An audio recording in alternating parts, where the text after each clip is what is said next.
Hello, welcome to the second in my series of tutorial videos for doing geometric beadwork. Very briefly, my name is Erin Peña. I've been beading for about 20 years, and in 2025 I was awarded a grant by the Minnesota State Arts Board to make this series of tutorials, covering the basics for the kind of geometric beading that I do. I have a separate video covering tools and materials. Briefly, these are Miyuki Delica beads, size 11. They are cylinder beads. They come in larger sizes if that's easier for you, just as a heads up. And the thread I am using is called Fireline, 4-pound test.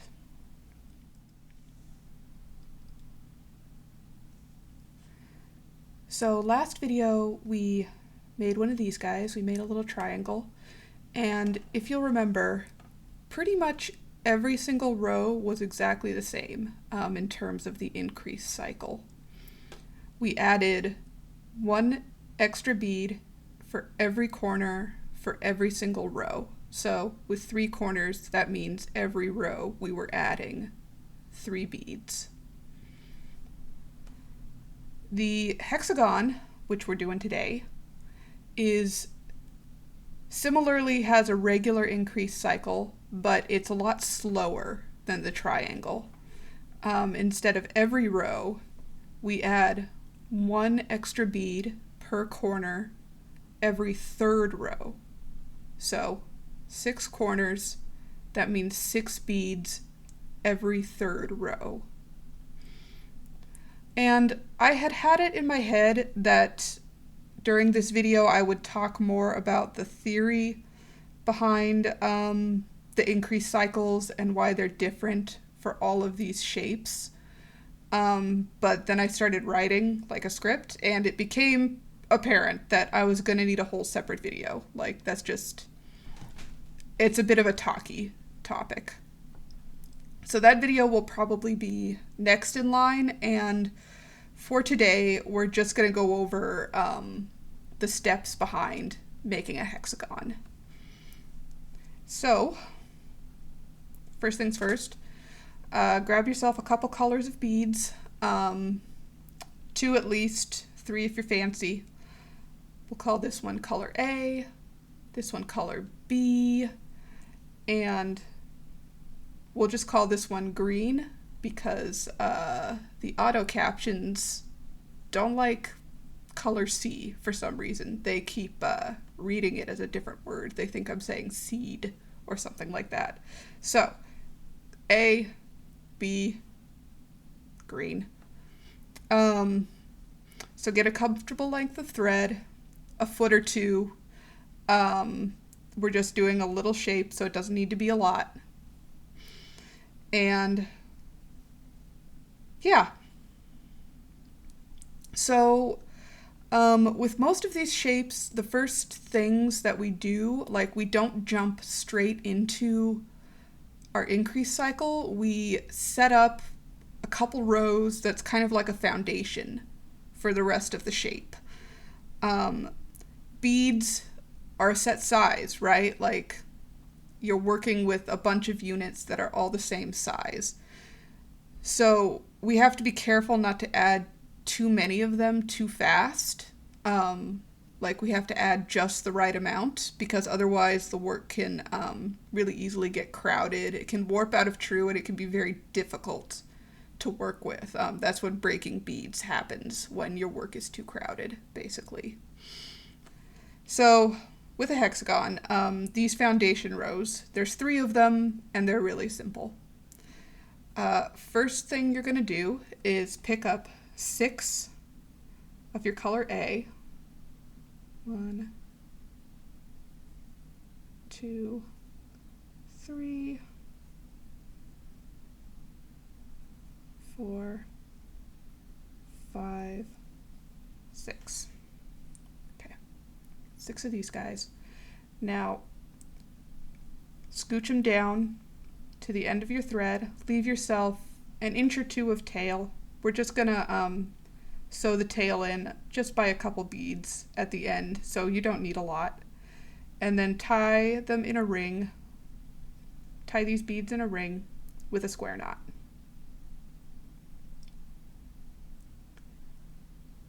Like so. You can see that your knot is in between two beads, so decide whether you want to work clockwise or counterclockwise. It does not make a difference. I work clockwise, so I'm going to go clockwise through the bead next to the knot. I'm going to sew through and give it a little tug so that the knot is inside the bead. Okay. All right, that was our first row, our first of our 3 foundation rows. Next row, please excuse the cat. She's gonna walk across the keyboard. We're just gonna keep on moving. We're gonna pick up 6, we're gonna place 6 bee beads. So first, pick up 1 bee bead. Okay. And sew your needle through the bead that is next to the one that your thread is coming out of, in whichever direction you're working. And then pull it in. So your bee bead is sitting in between those 2 A beads there. All right, do that again. Pick up a bee bead and sew through the next A bead in the circle. And we're going to do that 3 more times. Just pick up 1 bee bead and just keep sewing down the line through 1 A bead at a time. And you're going to get these little bee beads just nicely sitting in between your A beads here. There it goes. Okay, and now for your last one, pick up your bee bead, sew through the next A bead, but also sew out through that first bee bead there.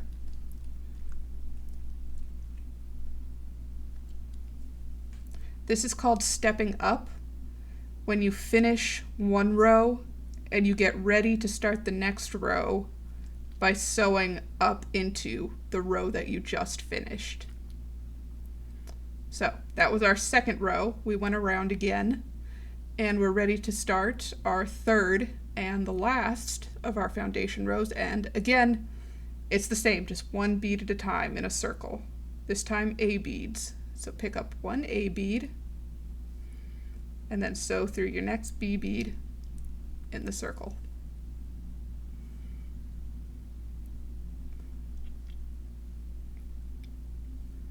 Do that 5 more times. Well, 4 more times, because on the last one we're going to step up. So pick up 1 A, sew through the next B, pick up 1 A, sew through the next B. We're just not even touching that first row of A beads that we placed. They are locked into place. We're not going to go through them again. We're just working through the last row that we did, which was the B beads. Okay, and this is our last A bead for this row. So we're going to go through the B bead to finish, and then we're going to step up into get ready to do the next row by going through that first A bead. So stepping up, you go through the last bead in the row and then the first bead in the next row. Okay, and now we are ready to start the hexagon increase cycle, the regular hexagon increase cycle. And very briefly, what that means is on our first row of the cycle, we place 2 beads in every corner. The next row, we place 1 bead in every corner. And then the third row is no beads in the corner. And then it starts over again with 2, 1, none, 2, 1, none. And that is the cycle, and it repeats. So we will practice that a couple times, just so you can see what that looks like. And our first row is 2 beads. So our B beads, our corner beads, our increase beads, pick up 2 of them and go through the next A in the row.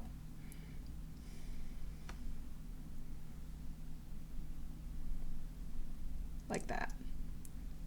Do the same thing again. 2B, and sew through the next A in the row. 2B,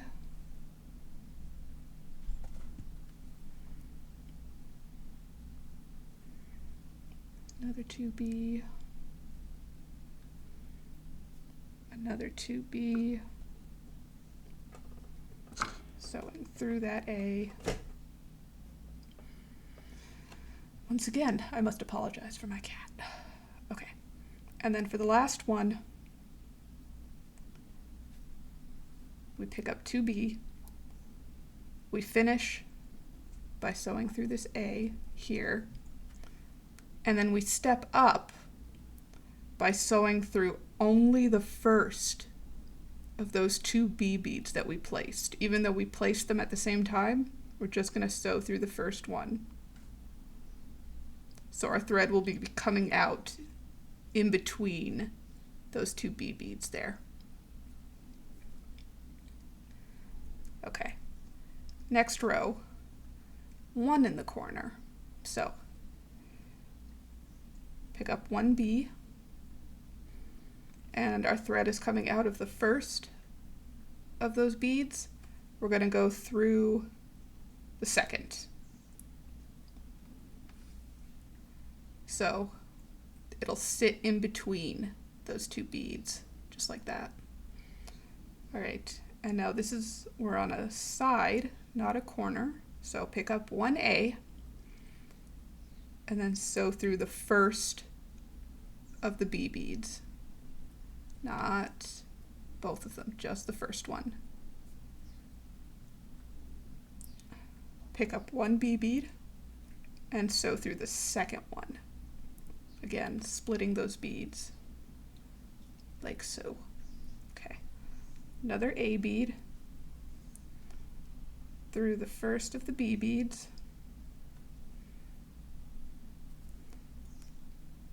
B bead through the second B bead there, 1A, not both, just the first, 1B,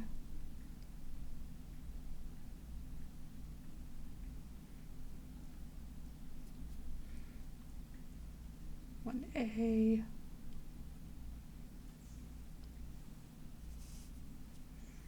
one B,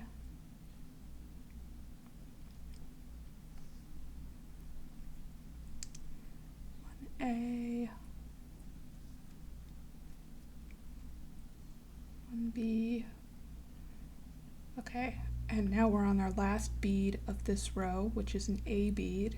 So we pick it up and we go through both that first B bead and to finish, and then we step up by going through that B bead that we placed in between those 2.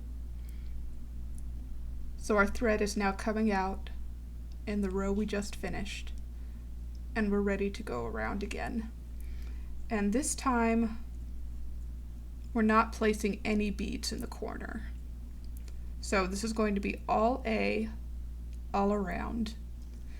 And this is a good spot to make it clear, in case it wasn't, that when we work peyote stitch like we're doing now, every row, every time around, we are sewing through the previous row and nothing else. Every row builds off of the previous row. And it creates this sort of zigzag pattern, right, with like little spaces for our beads to slot into. And the tighter you pull your thread, the tighter your tension, the more defined your shape will be, and the easier those like up beads and down beads will be to see. All right, so building off of the previous row, we're going to do all A's. So pick up one A, go through that A from the last row, pick up one A, and go through the corner bead, the B bead from the last row. Just the one corner bead. Okay. And that's one side. 2 beads on one side. Okay. Do it again. Pick up an A, sew through that one A, pick up an A, sew through the one corner B bead. Okay, we're going to do this all the way around.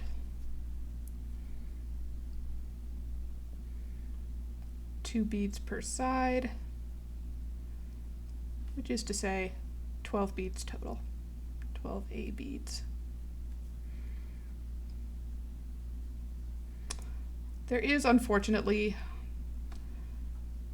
I know some artistic people have trouble with math sometimes. There is a little bit of math involved with peyote stitch. Personally, I think you can make it as easy or as complicated as you want to. I don't really do anything that's outside of basic arithmetic. I'm not really trained to do anything outside of basic arithmetic. What geometry I do know is kind of by accident and instinct and Wikipedia. All right, so we just placed our last A bead, and we need to step up to start the next row. And we do that by sewing through the first bead in this row that we just finished. Okay. Now, we just did a full increase cycle, right? We did 2 beads in the corner, 1 bead, no beads. So now we're going back to do 2 beads in the corner again. So first, 1A here in the side, not in the corner. Okay, now 2 B beads. And we have this whole big space for those 2 beads. Skip through to the next A. Remember, we only work through the last row we did, and it was all A's in the last row we did, so we should only be sewing through A beads right now. All right. 1A.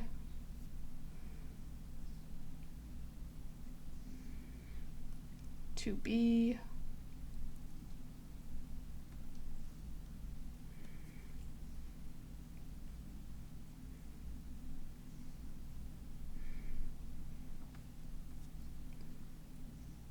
Don't get looped. That's no good. 1A, 2B,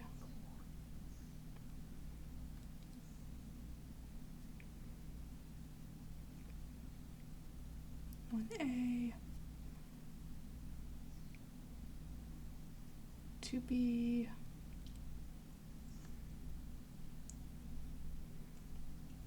1A, 2B,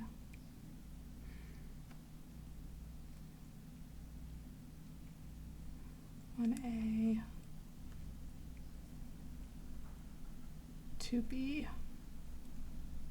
Okay, and we're stepping up, so we're sewing through 2 beads here, right? Both through the last bead in the row we were working and through the first bead of the row we just placed. Okay. Quick note here, you can see that our hexagon is beginning to curl up a little bit.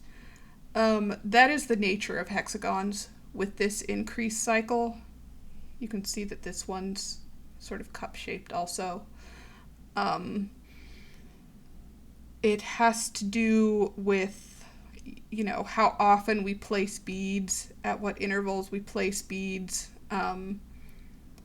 If we wanted it to be flatter, we would have to place more beads, but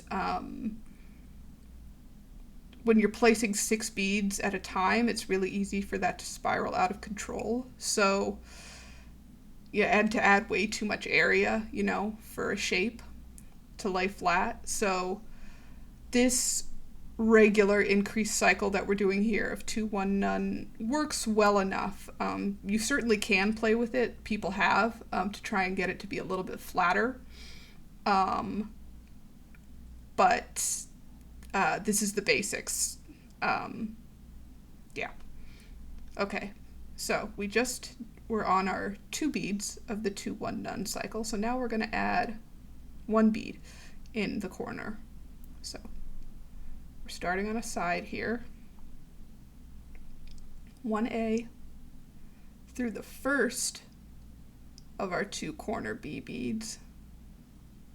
Only the first. Okay, 1B through the second of the corner B beads. So it just sits right in between them like that. It's a nice little point. Okay. 1A.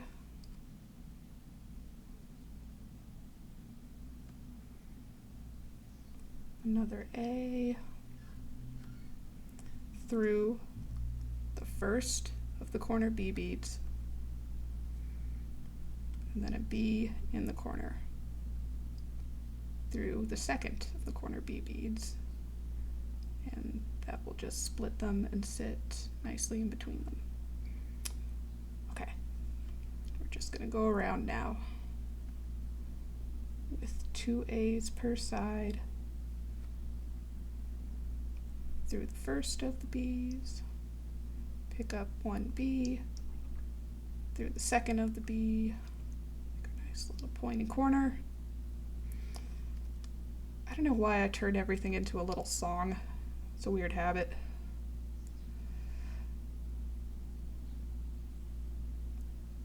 Two A's, another B.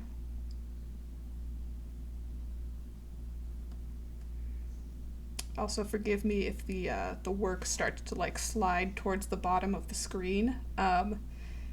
Candidly, in order to get it under the camera, I'm holding it kind of far away from my body, which is unnatural for me. So unless I'm paying attention, it like tends to creep closer and closer. I'll try and catch myself doing that. Hopefully I'll get better with practice. But that's what that's about.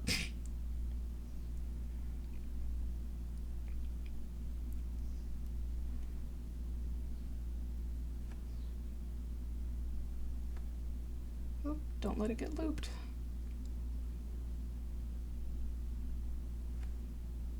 Okay, here's our last corner.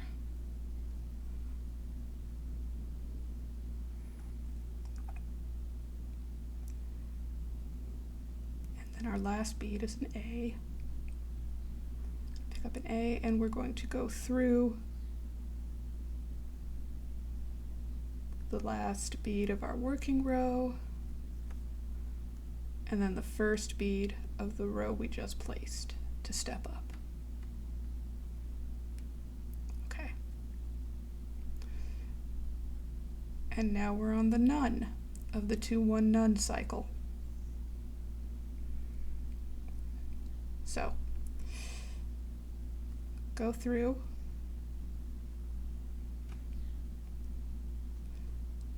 all A's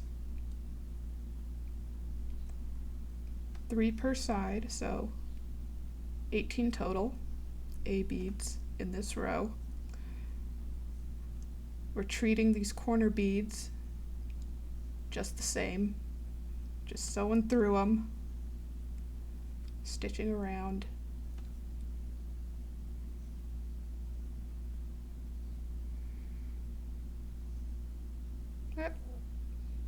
Don't let that happen.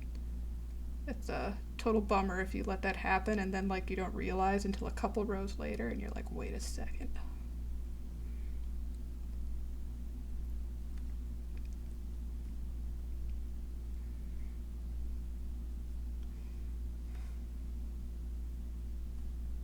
Okay, just A's, A's, A's all the way around.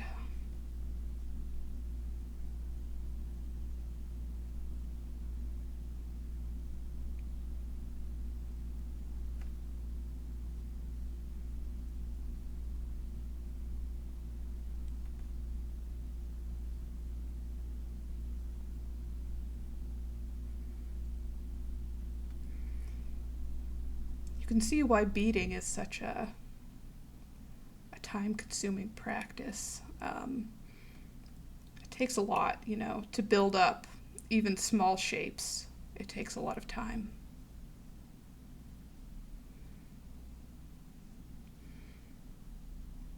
I find it meditative. A lot of people tell me they find me crazy though, so, you know, to each their own. Okay, last bead in this row. Picking up an A, and we're going to go through that last A in our working row, and then the first A in the row we just finished to step up. Oh, and we're in a corner again. Check that out. I'm probably going to have to add some more thread. Looks like I'm running out. Oops. But I want to do one more increase cycle with you, just so that you can really get into it. So, brief pause here.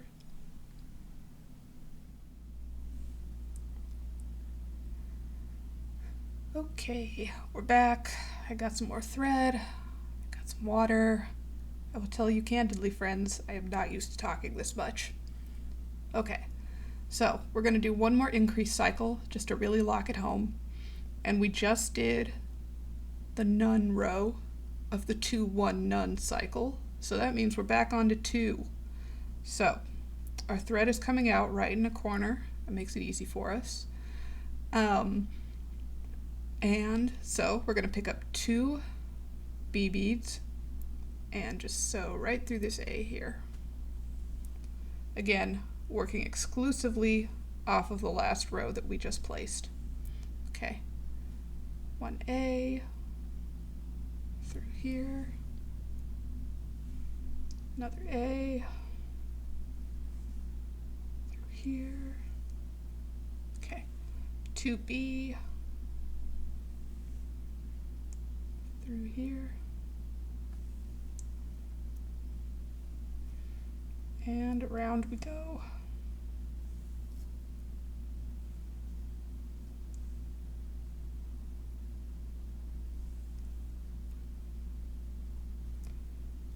To be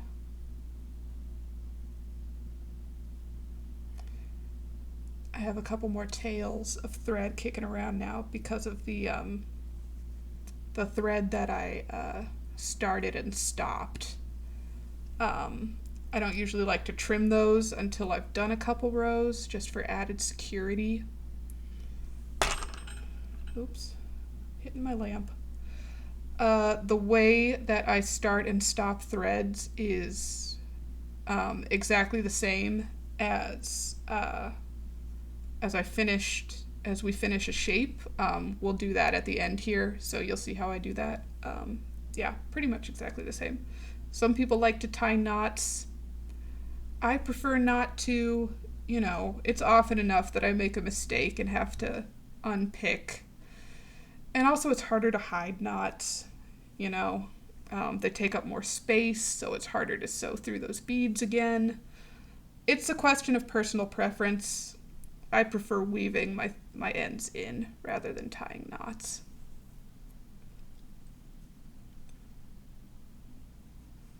Okay, 2B. Oh, hexagon went flying.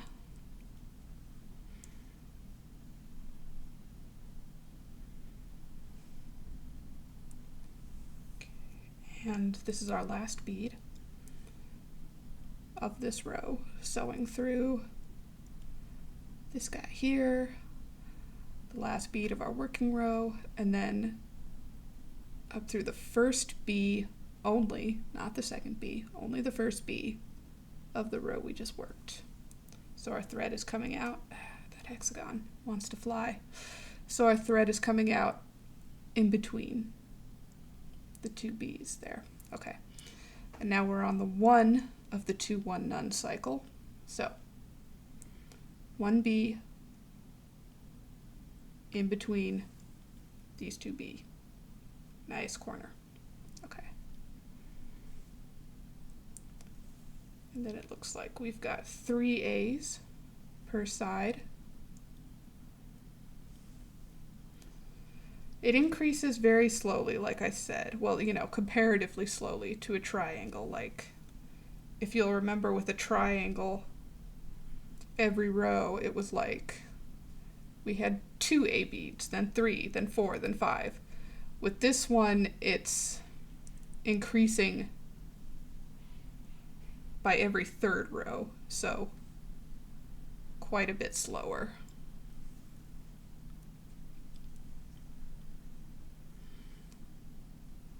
But at the same time, instead of having, 3 sides, we have 6. So we are talking about more total area of beads. It's just split up differently, is another way to think about it.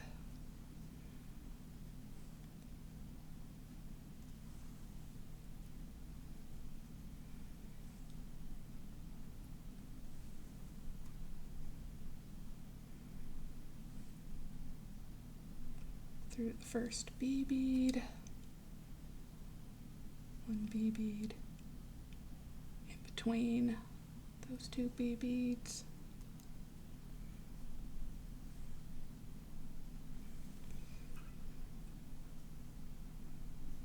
three A's per side.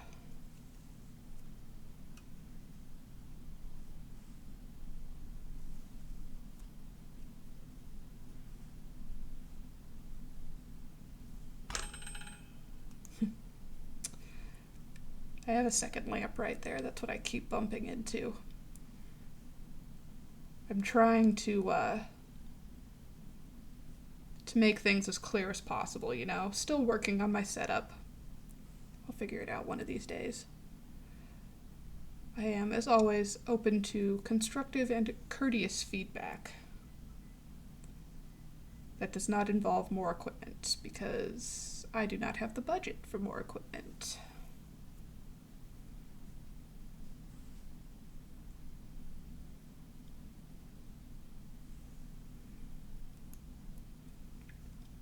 Okay, last couple beads here.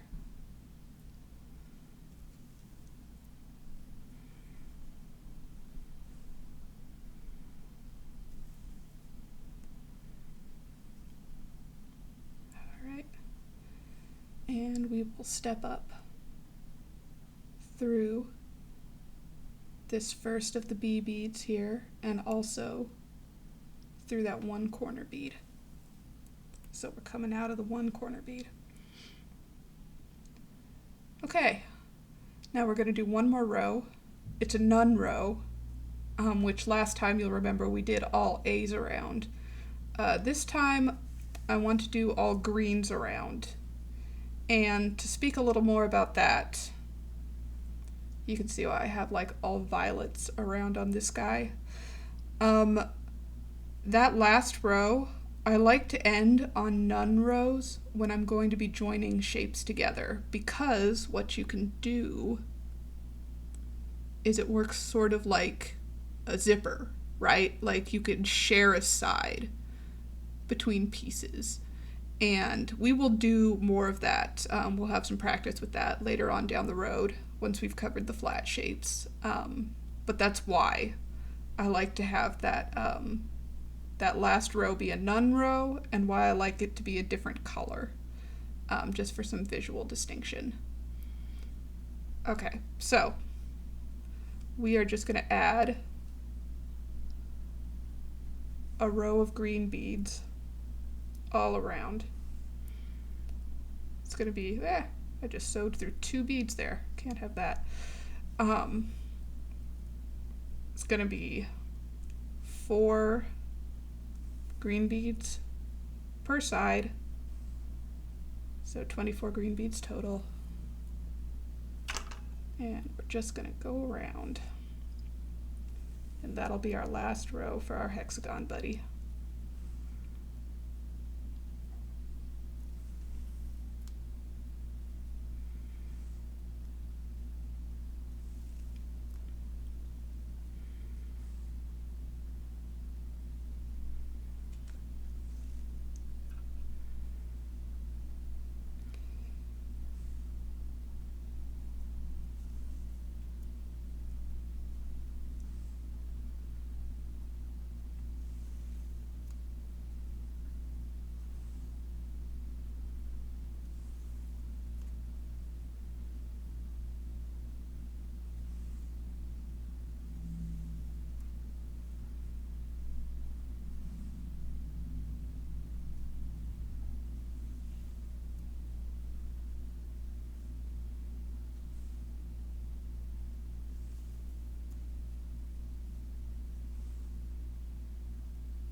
That snappy noise can be a little scary sometimes. It's like, did I break a bead? That can happen. I have a very tight pull, and this is very strong thread, so sometimes, yeah, I do break a bead that way. Not too often.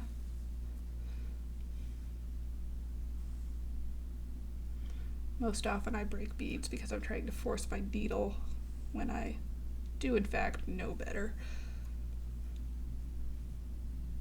Or if a cat scares me when my needle is somewhere tight.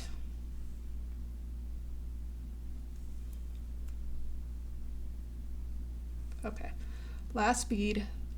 To finish,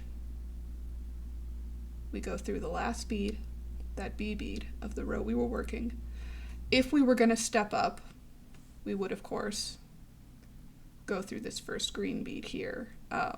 We don't really need to step up because we're not going to do another row, but that's what it would be if you were going to do another row. Okay, and there it is, hexagon.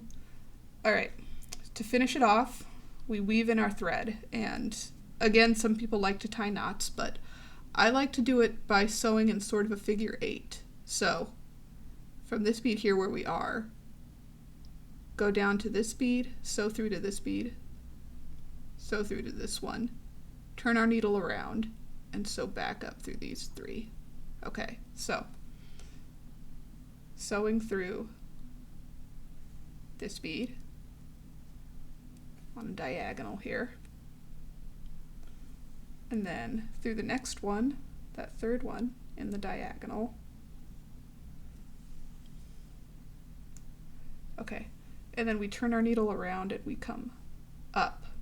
So we go through the green bead that is next door to the one we just came out of, but in the opposite direction. Pull our thread tight so it gets buried between the beads, and keep going up.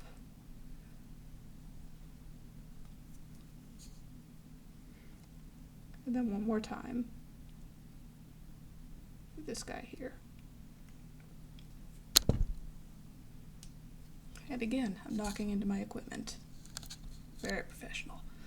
Okay, so we just did sort of a figure 8, right? We went down these 3, and then we turned around and we came up those 3. And that's how I like to finish and start threads. Sometimes with like, instead of just 2 passes, like 3 or 4, depending on how loose the work is. And to finish off the tail thread, which is on this side, he's already tied in a knot, so we don't have to do too much. We can just sew it through a couple beads, so we're not cutting it off like exactly next to the knot. And I didn't leave myself very much tail, so I have to poke the needle through before I can thread the needle, just because there isn't enough room. So through one, through a couple more.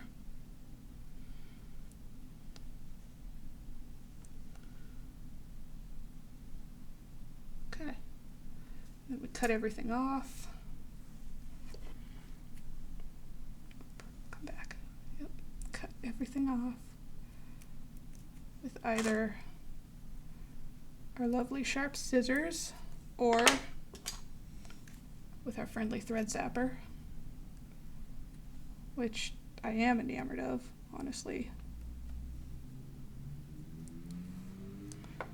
Although it works best for short threads, not for really long ones like our working thread here. Okay. And there you have it. Hexagon. Next time will probably be the video talking about increase cycles and the theory behind them, insofar as I understand it and can explain it. But the next shape we do will be pentagons, which are the best shape for beading. I will die on this hill. Look how flat they are. How flat and perfect. Okay. Anyways, thank you for joining me, and I'll see you next time.